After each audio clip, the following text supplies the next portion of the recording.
So I want to come back to this semi-classical calculation of the energy and just finish that, what I discussed, and then I will go to the next step, which is trying to understand the periodicity of the periodic table and the ionization conjecture, or what we know about the ionization conjecture. So let me go to where we were yesterday. And actually, where we were yesterday, we were over on that blackboard when I could not do the correct calculation. And no one helped me, except somebody corrected the way I pronounced W. And afterwards, Robert, that I'm also now pronouncing it in English, but corrected my formula. So there were two mistakes in my formula that I couldn't get to work out yesterday. There was a silly error, and then there was a conceptual error. The conceptual error is that when you write down the vile quantization of the symbol, there should be a 1/8 on the P. And the silly mistake was that I had put this Z outside the square. So when you find the semi-classical formula and you want to go back to the atomic scales, you put in a Z1/3 on the X, and then there will be a Z1/2 on the wave function, so a Z on the density or Z on the one particle density. And if you work this out, you can then do the calculation and you get it. So getting the Z5/3 is fairly easy. Doesn't mean that I can do it on the live, but I could do it now by myself. But I actually want to just for completeness calculate this constant. And it turns out that Robert will also discuss this constant. So we just checked, synchronize the constant. So we at least have the same constant there. So let me just explain how to calculate that constant. I just put it in, but when you do this, then actually the integral you have to do, if we go up again, right, there's a 1/x minus y. This thing has a psi x plus y and an x minus y. And when you put the whole thing together, what you have to do is calculating this. And actually, this is an elementary integral. So I will not go through it here. I rewrote it as the integral is pi to the minus. But that's kind of a little bit interesting, because if you remember that what we have this phi1 TF Z5/3 with a CD constant, and now I calculated this to be 1/pi cubed. If I go back to the similar semi-classical result by Pfefferman and Secco, it's Z5/3, same integral, but 2/9 pi. I mean, 2 divided by 9 pi. So they look very similar, the two, and you get a very simple expression, right? The 2/9 pi to the -3 comes in positively, and this comes in negatively, and there's a minus sign there. So altogether, we get a -7/9 pi cubed in front of the Z5/3. So this is now the best known, I mean, I cannot take credit for it, maybe except for calculating the constant now, which I think other people did as well. But I cannot take credit for this expansion. This is really done by Pfefferman and Secco. I'll go through the history. So there's a leading term Z7/3 that was done by Lieb and Steinman, and that is the way we can see today, a Weil term. But it's not a trivial Weil term, because it requires that you do the correction of the correlations. I mean, you have to reduce to a one-body problem, and I explained to you how to do it, and that essentially goes back to Lieb and Simon, and they got this term. That term was the Scout correction, and that, I think I mentioned, was done by Hughes and Siedentop-Weikart, and then the Z5/3 was done by Pfefferman and Secco in approximately 1,000 pages, and then we get a little old Z5/3. That's the best we know today, and presumably there is no next term. The next term would be oscillating as a function of C. Right. We also proved, so I mentioned here Bach and the work of Graf and myself, because if you want to show just this formula here, then if you want to show that the reduced Hartree-Fock with the correct corrections by the direct and exchange term, I mean, rather the exchange term, is little over Z5/3. This you can do without doing the semi-classic. The difficult part, the 1,000 pages, is mostly semi-classic and not estimating the correlation. So Bach was the first to find a very elegant proof of how to estimate. I mean, Pfefferman could do it also along the way in the 1,000 pages. Bach found a way to just estimate the correlations to be little over. I mean, they do it very early on. They do the reduction in the.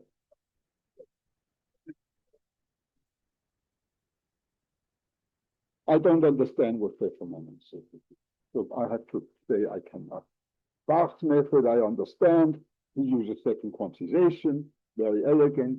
Graf and I found a way of doing without second quantization, and but we're really motivated by the same type of estimate as Bach.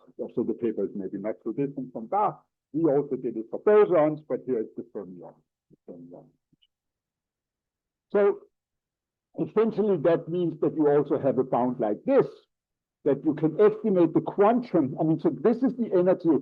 But you actually know a little bit better. You know that the atomic Hamiltonian for the neutral atom is bounded below by a non-interacting Hamiltonian with a correction of two constants, a negative. I mean, you're overcounting the electron repulsion. And therefore, you have to correct by this. It looks a bit funny that it's a minus sign here, but that's because you're actually overcounting there. So you have to correct it with subtracting the direct term, and this is the exchange term. And the way we usually write the exchange term is in terms of the Thomas Fermi density, the rho 4/3 that Robert was talking about. So I put it in just to compare with the usual way of writing it. I put in what you get if you write the phi VTF squared in terms of the Thomas Fermi. And this is the constant you get is the one that Robert will also show you later today. It comes from the 1 over pi cubed that I just calculated on the complete equation. So let me just summarize what we did up until now, and then I will start discussing a little bit more about the periodicity and what we know about the ionization. So we have looked at these models, the quantum model, the Hartree-Fock model, the reduced Hartree-Fock model, right? The quantum model is the many-body Hamiltonian. The Hartree-Fock model, things are expressed in terms of the one-particle density matrix. And the difference between the Hartree-Fock and the reduced Hartree-Fock is the exchange correction, and that's the one the exchange term, and the one I described on the previous page, which was also given as an integral, depending on the one-particle density matrix. And down here, I then wrote out explicitly what is the reduced Hartree-Fock. There's a direct term, and there's the linear term in gamma, and the difference between reduced Hartree-Fock and Hartree-Fock was given. Finally, the Thomas Fermi model was given by the expression only in terms of the density. And what I call the Thomas Fermi mean field model, which I tried to sell as being the Cohen-Sham equivalent of Thomas Fermi theory, that's the one that's given by a one-body Hamiltonian, where you have the mean field potential coming from Thomas Fermi theory, and you look at this independent Hamiltonian. This in itself does not give the right energy. It gives the right ground. I mean, it gives a good approximation to the ground state. So if you look at the state that fills in all the negative eigenvalues of this, that is a good approximation to the quantum ground state. But its energy is not a good approximation. You have to correct for the exchange term and for overcounting the direct. So that's what it is. You subtract the positive direct and add the negative exchange. So you're actually subtracting two positives. And what are the results that we have? Well, for the quantum, the Hartree-Fock, the reduced Hartree-Fock, and Thomas Fermi, the energy as a function of n is a decreasing function. And we know it's constant for some value, for there's some critical n after which it becomes. And the best we know, no, that's not true. This is not the best we know, but this is one bound that I actually proved. So So I tried here in the summary of the results to put in red the things I did not prove, and in black the things that I proved, maybe not with all full. So I did prove to you this bound called Leib's bound, and actually this inequality should have been sharp, but it's still correct the way it's written. It's 2z plus 1. For Hartree-Fock and reduced Hartree-Fock, this is actually bounded by z plus a constant. So this is something I proved in 1991 for reduced Hartree-Fock and in 2003 for Hartree-Fock. And for Thomas Fermi, the critical value is actually 8. But for quantum, this is still an open problem. So this is true in the Hartree-Fock and reduced Hartree-Fock model, but it's a big open problem in the quantum. Now, for reduced Hartree-Fock, we know that this energy is strictly convex. Both for reduced Hartree-Fock and Thomas Fermi, the energy is strictly convex for n less than 3. And I did prove that the reduced Hartree-Fock approximates the quantum up to a constant g to the 74. So this I actually gave you the proof. The upper bound was easy because these were trial states and removing a negative term from the goal here. What I did not prove in great detail, but discussed in great detail, was the full expansion in powers of z, 7/3 z squared. And here I called it ds, this constant that I actually calculated explicitly, but depending on the Thomas Fermi potential. I call it ds for Dirac-Schwinger, who were the first two actually. Dirac gave the exchange part and Schwinger gave the semi-classical part. And the first term here is a Weil term. And I didn't make it flat because I didn't really prove it, but this is a standard thing by now. But it's maybe unfair to just call it Weil, because what I meant was saying Weil is compared to the argument up here. What you're missing in getting to the z7/3 is just the semi-classical. Okay, and finally we saw that for the Thomas Fermi-Wien problem, when we prove this bound here, that also works down there, we get a lower bound in z to the 7. But we know how to go all the way to z5/3 by also subtracting these. Okay, so this is a review of what we have done so far. And now I'd like to talk about the universality of the atomic radius a little bit, and then I'll come to the theory. And this is really just a review of what is known in the cases that we know. Right? I was talking about how big are atoms, what can we actually do? So we can prove something in Thomas Fermi, Hartree-Fock, and reduce it. In Thomas Fermi, remember that we have a perfect scaling and a limiting behavior. And from this, one can actually show, it's really just the scaling of the limiting behavior. It's not difficult to show that the radius to the last m electron, so that's the point where I integrate outside that for all of radius r, I get m.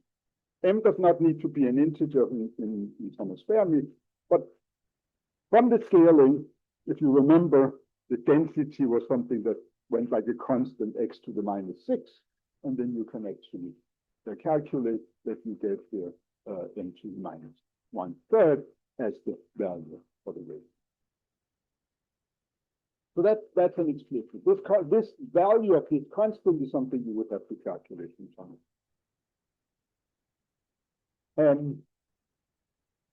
But in reduced Hartree-Fock and in Hartree-Fock, so I studied them in 1991 and 2003. That's when I proved that you get the critical number to be z plus a constant. I proved the same formula for reduced Hartree-Fock and Hartree-Fock, and I'm giving here the lim inf and the lim sup of these quantities. I do not expect these quantities to convert as they do in Thomas Fermi theory, because I expect to have this periodic behavior that the lim inf would be different from the lim.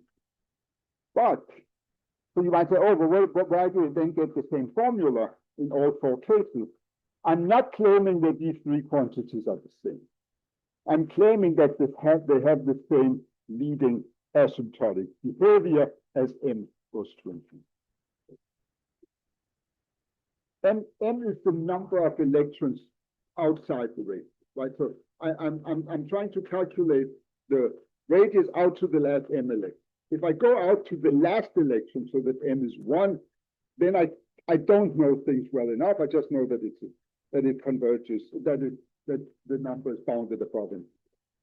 But what I'm saying is there's a little bit a funny statement. I'm saying if you first take the z going to infinity limit, and then afterwards look at large m, I mean removing many electrons, then you get an asymptotic behavior which is the same as for Thomas Fermi.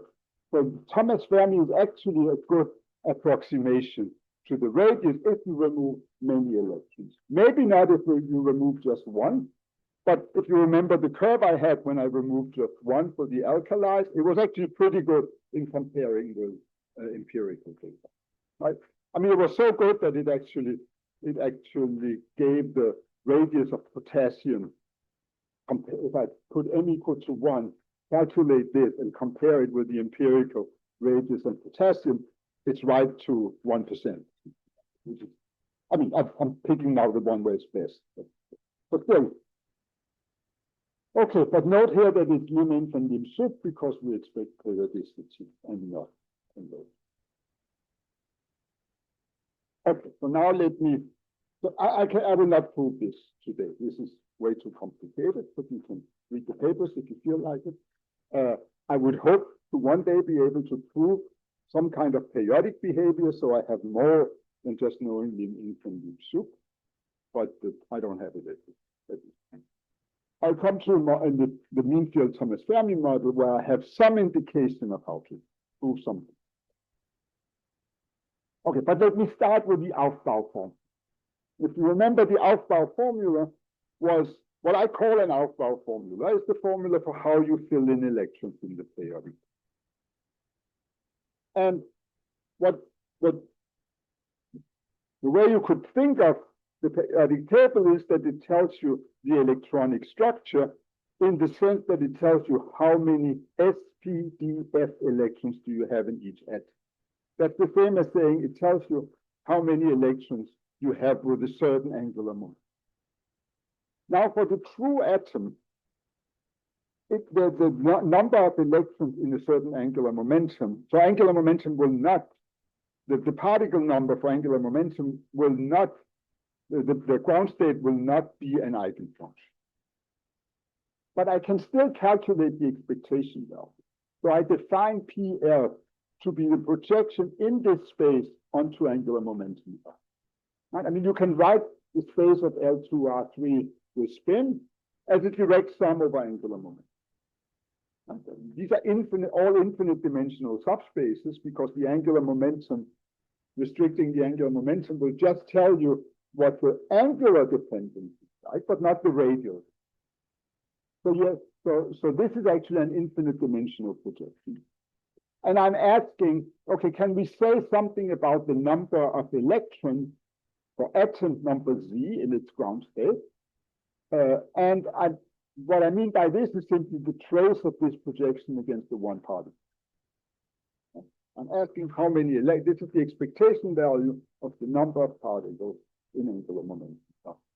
It's not an integer, and it may also depend on the psi. So I've said it before, the psi is not unique necessarily. So I don't know for sure that this does not depend on it. But it's not important. I'm still calling it this, and for the moment ignoring the dependence on the psi. Just in the notation, not in the case. And then I claim that we're getting this formula, that NL of Z divided by Z 2/3. If you take the limit going to infinity and you let L be of the order lambda Z to the 1/3. So I'm looking at this huge atom. I'm looking at the typical value of the angular momentum. And I'm being careful here. I'm actually doing this. L is an integer, right? So I'm saying it's the ceiling of lambda Z to the 1/3. And I cannot prove that this has a limit. But I can prove that the lim inf of this is given by a certain function. If we believe in the usual Aufbau formula, this quantity would have a limit. I'll come to this comparison in a moment.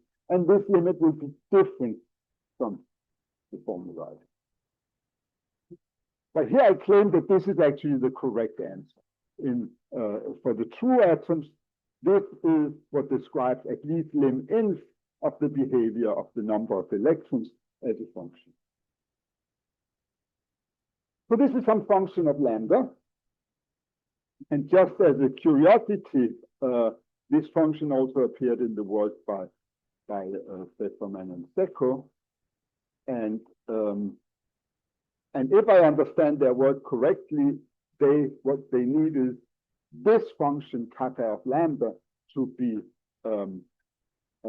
strictly constant as a function of lambda over its support. Right? It's a little bit like the picture I had of the square well the other day when we counted the eigenvalues in the square well, and then the eigenvalues in the square well were inside the half circle, right? And it was important that you have positive curvature of the half circle, not to get the collaboration of the errors that you had for the harmonic oscillator. So it turns out that it's not so easy to show this explicitly.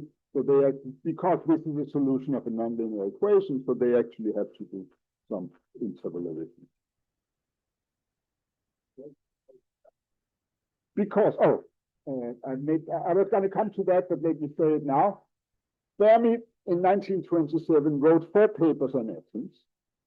This was a surprise to me too, after having studied Fermi for over 40 years. I even talked at the conference when he turned 100. I mean, he had been dead for almost 50 years at the time. But I had to go to Italy and give a talk at his 100th birthday.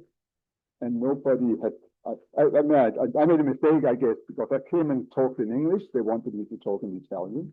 Or sent my talk in advance so that they could do a simultaneous translation.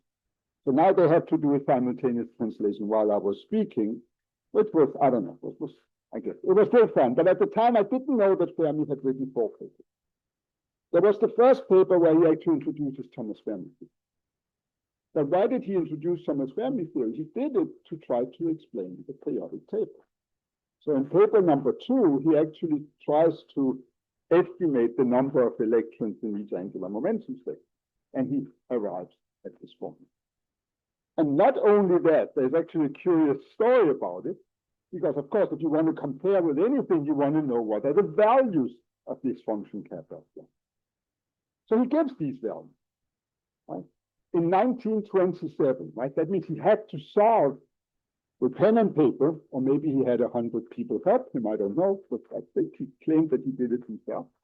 He had to solve this nonlinear ODE in the pen and paper and then do this integration. And he ends up with a value for the kappa of lambda, kappa at 0. He also finds out exactly, I mean, at some point, this kappa of lambda becomes 0. He also finds out exactly where that happens. And then the story is that Majorana didn't trust Fermi to calculate. This is something that's been put in a historical document. So Majorana redid the computation and got the same answer. So yeah, I think Fermi was and the papers are in Italian. But that's no excuse for not realizing that there were 4 papers. So I spent 40 years of my life studying paper 1. Now I'll spend 3-4 years of my life paper 2. Maybe I should start looking at paper 3 and 4 of Fermi from 1927. These are great papers. And it was written, all the papers are in Italian, so I guess they were discussing it. Okay, but let me give you the formula first. This is not the proof of the formula, right? So I want to prove this quantity. No, sorry, first I wanted to compare. I wanted to compare with the other Aufbau formula. So there's the true Aufbau formula, meaning true. Now we know it's the false, right? But it used to be the one we all believed, the one that gives you the correct structure of the periodic table for the natural existing atoms. Right? The one that is the Madelung rule. And if we go back, I had this on one of the very first slides, that in that case, this thing would actually converge. So it's some function of lambda, right? It's 4 lambda cut. The 4 lambda comes from the spin and the degenerate, right? I mean, spin gives a degeneracy of 2, and the degeneracy in angular momentum gives 2L plus 1. So it's 2 times 2L plus 1, So it's something that goes like 4L, and that's when I scale out that L goes like lambda z to the 1/3, there will be a 4 lambda. So there's a 4 lambda on all of it. But so the interesting thing is the kappa lambda, which is here what you get for Aufbau, here is what you get for hydrogen. And note, this was something Robert and I were discussing this morning, that the concavity that you get for the kappa lambda certainly fails both for the Aufbau and the hydrogen. These are actually piecewise linear. But they are all different. Right? This is different from that, and these are different. And all three are different. So you are getting, this is the right, these formulas cannot be right in this limit, because this is what is right. It's this much more complicated. And note, by the way, and I will come to that in a moment, that if you integrate over lambda, all three of them, you get 1. This is just the sum rule that if you're looking at the neutral atom, then the sum of the electrons. So scaling that will just end up, this is just the sum. Okay, so let me get to the proof of Fermi's Aufbau formula. And this is it's on the archive. It's a joint work with August Bjerg, who was my PhD student, Søren Fournet, and Peter Holmschlag. And I actually go back to this, what we have seen, that the Thomas Fermi mean field form is a good approximation to the ground state to order z to the 7/4. I'm going back to what I actually see. And that means that the true ground state, the expectation and the mean field operator, will actually be better than would approximate the true sum of negative eigenvalues to something which is better than z squared. I mean, 7/4 is better than z squared, and that's why I want to be better than z squared. Right. So I didn't prove this in full details, but I actually did approximate that this was a good approximation to that, at least from the upper bounds. So lower bounds. Okay, but let me use this formula, which tells me that gamma psi is a good approximation. In fact, we know this much better than little o of z squared. We actually know that it is better than little o of d 5/3. But I don't need to use that. So now I rewrite this in terms of the sum over angular momentum. Like this. This operator commutes with angular momentum, so I can simply split it up in angular momentum and put this projection on either side of the gamma psi. And of course, I can do the same with the sum of the negative eigenvalues. I can calculate this sum of negative eigenvalues in each angular momentum. And clearly, these here will always be bigger than or equal to that, because this is a trial one-particle density matrix for the sum of the negative eigenvalues. Whatever this is, this PL, gamma psi PL, will have eigenvalues between 0 and 1. So the way to get it smallest, the smallest you can possibly get, is if you choose it to be the projection onto negative eigenvalues, which is what you would get in this case. Here. So I know that these terms are always bigger than or equal. But I also know here that the sum is smaller than little o of z squared. So that's what I then wrote down there, that for each L, they must all be less than little o of z squared. This is not very good bound. I'm estimating that I have a sum of positive terms that I know are all less than little o of z squared, then each individual term must be less than or equal. That's all I'm writing. So I know that this thing is bigger than that, but it cannot be much bigger because it's less than this plus little o of z squared. So now I would like to understand it again semi-classic. So this is the one body. This is again the mean field Thomas Fermi problem, but written out in angular momentum.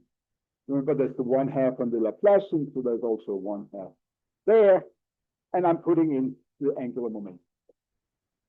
And now I do exactly what we did before.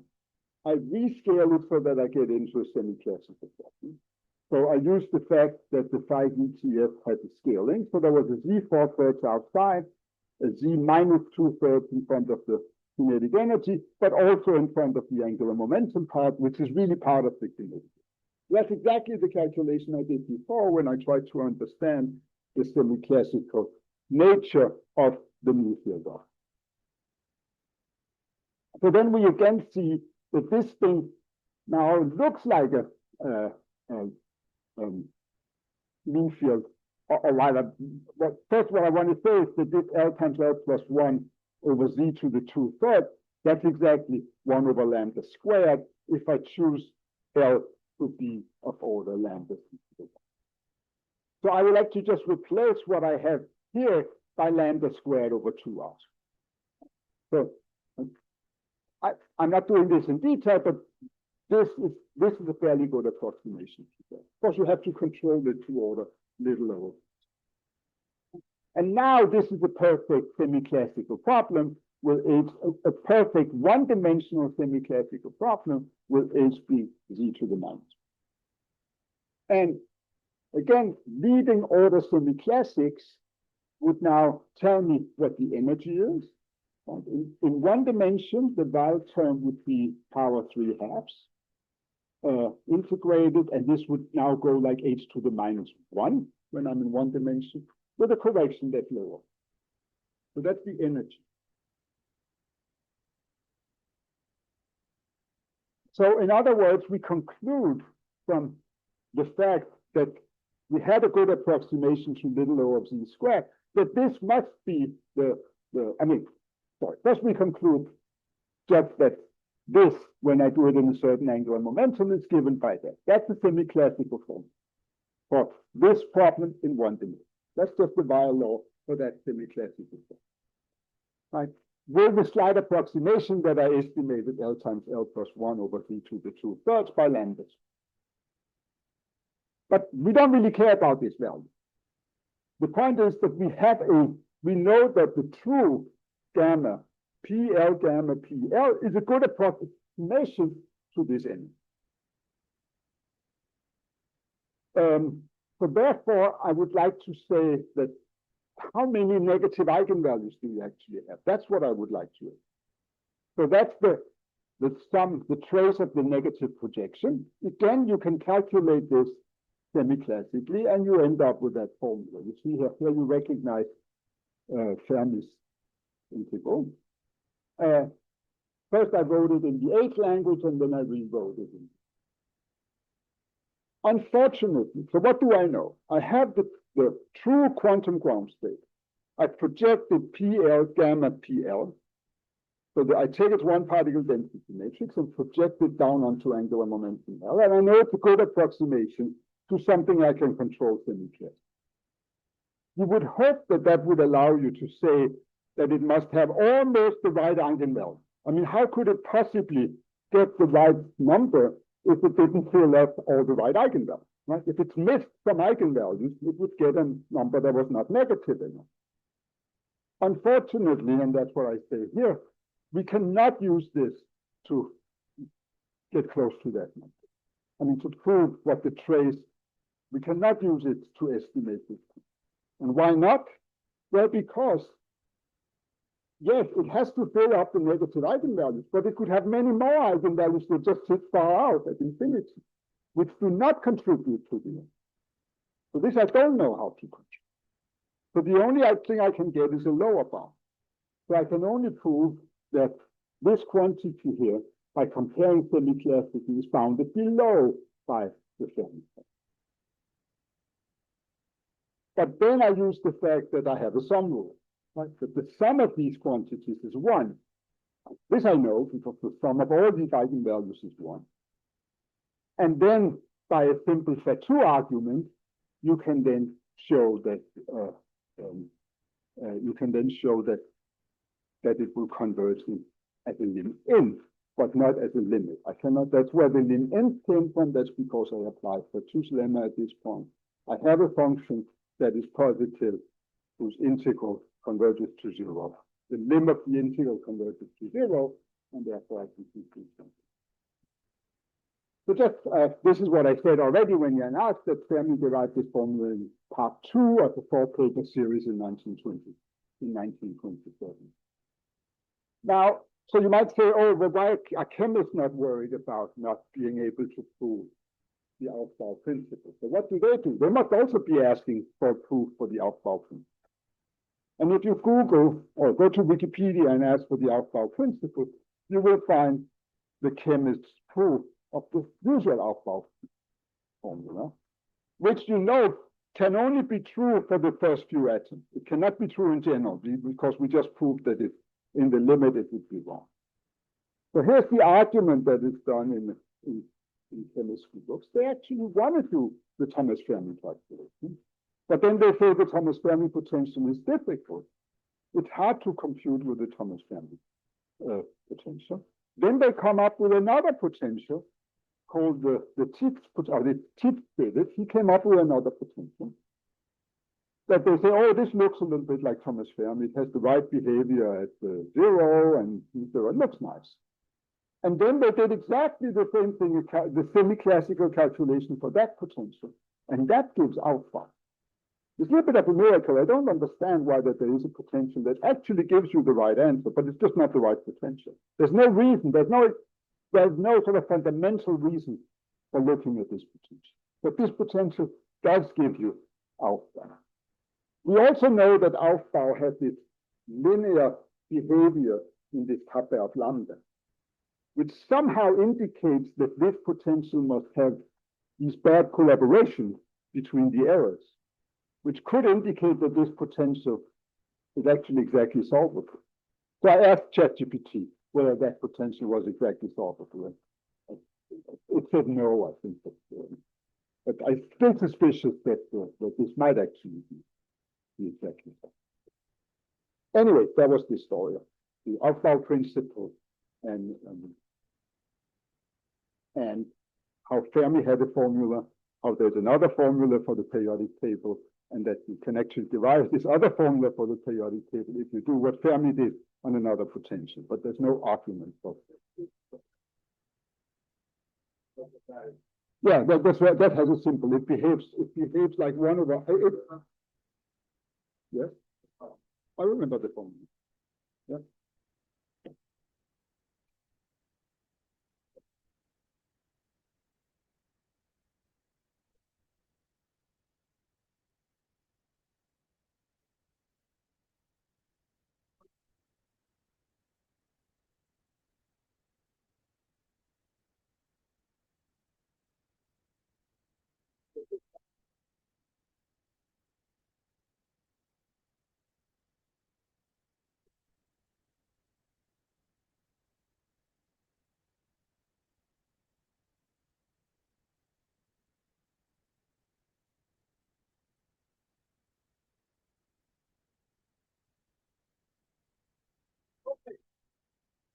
Now we have two independent verifications that it's not exactly solvable. And very good. I certainly trust you more than I trust ChatGPT on that. Yes. No. He just says, I mean, I don't know for sure since the paper is in German, but I think what he says is that it's much easier to do this, to look at that one. But actually, I'm not sure he claims to explain the Aufbau principle. He just says that this is the potential where things come out nice and it gives the thing. Then there was another paper by Kleskowski, I think, who then said something that I don't understand really at all and said, now it really explains the Aufbau principle. And Kleskowski is usually given the full credit, which I think is a bit unfair because coming up with a potential is kind of a nice thing. Anyway, let me go to the final thing I want to talk about is to discuss the periodicity of the periodic table, whether we can understand it. And I would love to understand it in some of the real models, but the only place where I have sort of some understanding is in the Thomas Fermi mean field. Right? So again, this, remember the Thomas Fermi mean field potential, this one here, what happens as I fill in electrons. And recall that it had the semi-classical form, the D4 thread, and then it became semi-classical. And this is self-adjoint on H2. Nice operator. This goes only like 1 over x, so there's no problem. It's bounded from below, and it's actually on C0 infinity of R3. It has a unique self-adjoint. But recall that the limit of this as z goes to infinity was something I call bx to the -4. B is an explicit point, universal point. I wrote it down earlier. I haven't written it down earlier in some previous versions of the slide, but now it's there. I did with the constant. It's something given in terms of piles.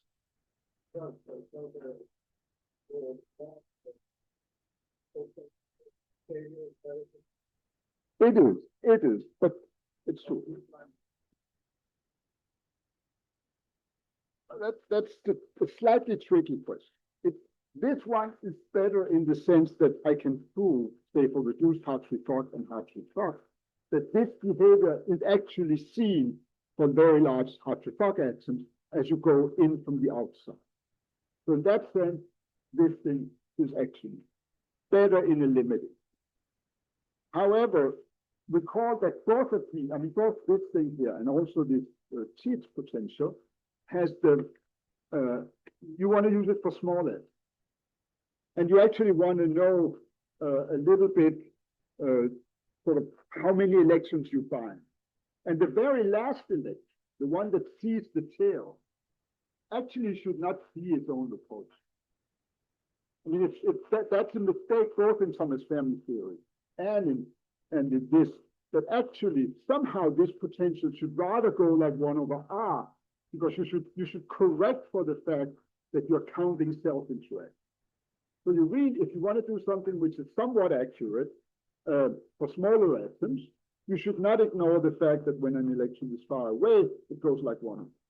Because that has the effect, a 1 over R potential minus 1 over R at infinity has the effect that you can bind infinity means.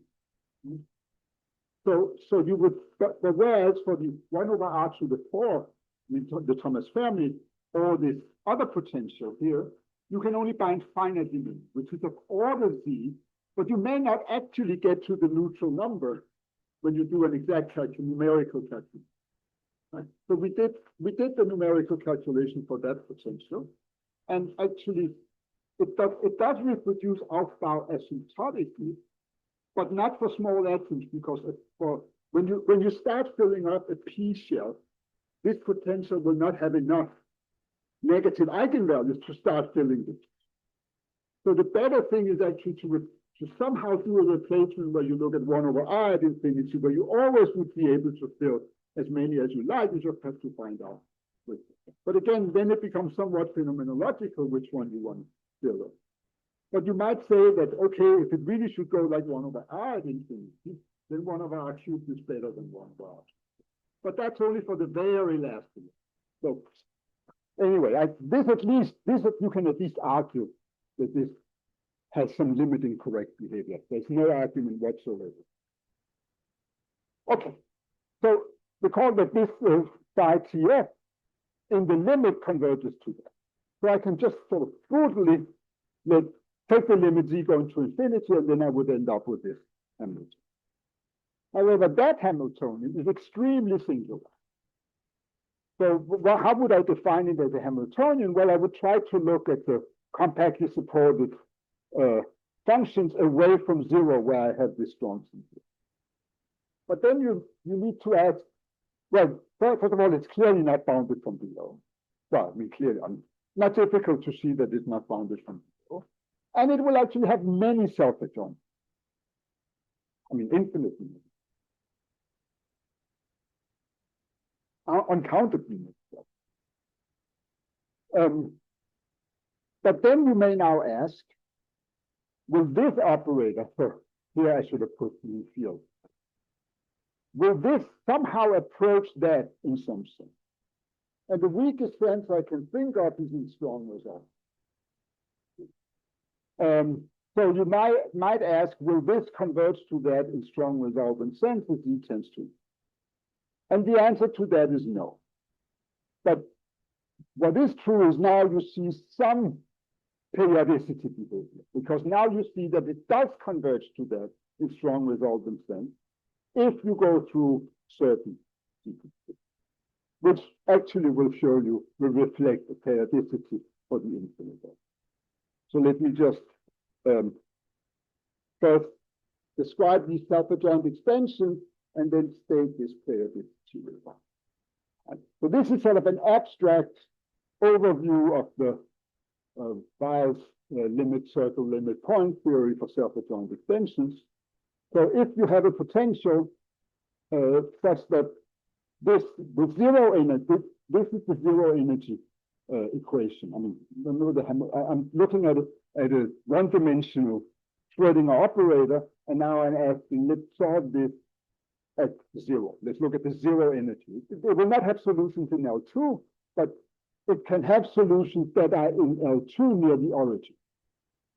And actually, if you have two solutions that are in L2 near the origin, then it will not be self-adjoint.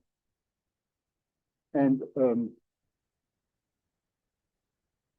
so the point is that how would we then define the self-adjoint realizations of that? Well, you first define the operator on C0 infinity, I mean on the compactly supported. It's a one-dimensional form.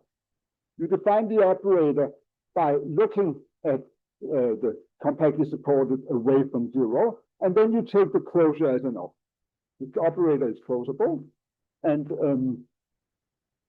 then I mean you take the closure of that you call the minimum.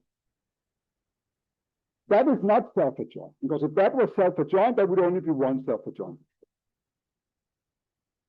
This operator now has deficiency indices 1, 1. So related to I mean, it has self-adjoint extension, and related to the fact that you should choose one of these two solutions near the origin. So there's a one-dimensional space that you have to choose. So how do you find the self-adjoint extension? You look at the domain for the minimal operator, and then you choose one of these solutions and you add it near the origin. There's no problem at infinity. So you try some cutoff function near the origin, and you just cut it off and you add it to the minimum. And that will give you that. This is the Weil limit circle case at zero. So you have a circle of a one-dimensional circle because you can choose the F here in the two-dimensional space, and you want to. I mean, the size doesn't matter, so it's really a circle. On the other hand, if the W is sufficiently regular, then this will not be the case for what we're looking at. Then this minimal is really the H20. And then choosing the F up there really just corresponds to certain boundaries. But it can be much more complicated. And we'll see what it is for x to the minus 4 right here. So if the W of x is minus b x to the minus 4, then the two solutions up there are written in this form, right? It's really, there's a circle of solutions. So I just wrote it explicitly with a circular variable theta, but you see this forms a two-dimensional. The span of these varying theta forms a two-dimensional. But now notice that at zero, well, it goes to zero at zero, there's an x here, but it oscillates wildly as you get closer to it. So you cannot really think of this as a boundary condition. What you're saying basically is that when you choose one of these, you are actually choosing the oscillating behavior of the operators in the domain of the self-adjoint. So here's the result that we can do. So we look at the Thomas Fermi mean field operators, and we ask when does it converge in the weakest sense we can think of strong resultant sense. So it converges in strong resultant sense if and only if we have the following. That the Zn to the 1/3, and maybe you recognize this as what we had in the Fermi formula with the lambda being 0. If and only if this converges to some value mod 1. Right? This actually counts. This is a semi-classical approximation to the number of negative eigenvectors. So you should somehow compare this to an integer. And every time this goes through an integer, it's like you're adding one more eigenvalue. And the point is that you want to say, that's why it makes sense to think of this mod 1. And when this has a limit, then you will actually have strong resultant convergence of these quantities. And what is the limiting operator? And now I'm doing it for all angular momenta L, right? That it will actually converge to something where you do the minimal domain, and I tell you what you should add. The oscillations are given by this function here. Not important what it is. This is some spherical Bessel function that you get there. They are again very oscillating. And we know exactly the combination of the two that you need depending on the t that you're getting. No? So in fact, I get a one-dimensional circle of self-adjoint extension parameterized by the mod value of this quantity as z goes to infinity. And in particular, I mean, if you know these Bessel functions, if you set L equal to 0, you get exactly the function I was describing before, where this was the theta. So in some sense, with a little artistic freedom, I may say that the infinite atomic periodicity actually comes from a bi-limit circle parameterized by t. So let me finish by sketching the proof. I have just this slide, and then I conclude. So this is a very sketchy description of the proof. I should say that there may be, I didn't put it in, so this is some work of my PhD student, August Bjerre, and myself, which has appeared in CMC. Okay, so what you do, you reduce the one-dimensional problem as I just explained, and now from the fact that the phi converges to bx to the -4, you first look at the minimal domains. Remember, the minimal domains, that's what we got when we just closed on C0 infinity. Actually, it turns out that even the Thomas Fermi problem, I mean, the one that's regular, the 1 over x, if you are in the angular momentum sector 0, L is 0, on C0 infinity, that is not essentially self-adjoint. That also has self-adjoint extension. That's related to the fact that there can actually be contact interactions.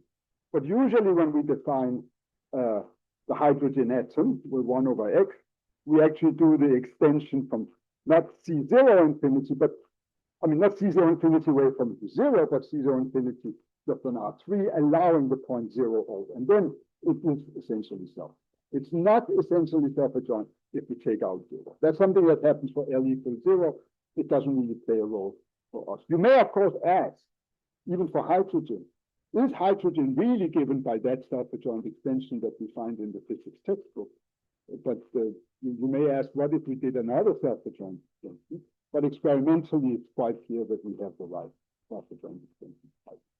Anyway, I was just saying this because this thing is the minimal extension here for the Thomas Fermi problem, oh, sorry, over here, for the finite Thomas Fermi problem. For all L different from 0, this is unique. I mean, this is the same as the full operator, but for L equals 0, it's actually not. But it's not important for what I want.